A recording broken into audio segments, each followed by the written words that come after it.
Recent JAD article talks about CAPS. What exactly is CAPS? The acronym stands for Cryopyrin-associated periodic syndrome. It is an inherited, autoinflammatory disorder.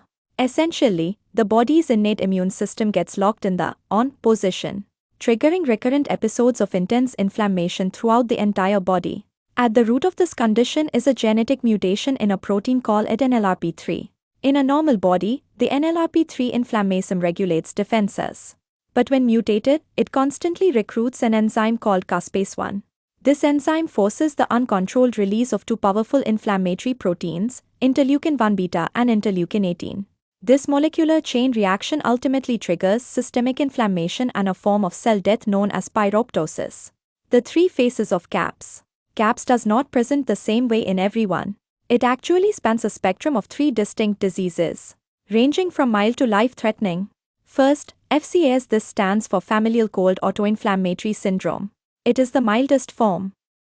Patients suffer from recurrent, cold-induced fevers, joint pain, bloodshot eyes, and hives. Second, McIlvaine's syndrome.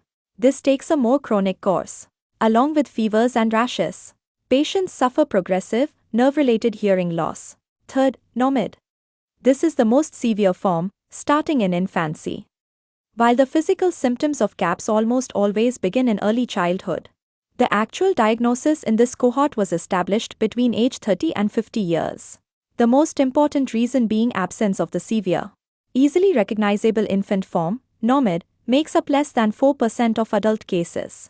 The conclusion of the 2026 study is clear: CAPS should never be ruled out simply because a patient is an adult, or because they lack a urticaria rash. If a patient presents with progressive, unexplained hearing loss, alongside consistently elevated inflammatory markers in their blood work, it should immediately trigger a genetic test. We must actively screen for pathogenic variants of the NLRP3 gene.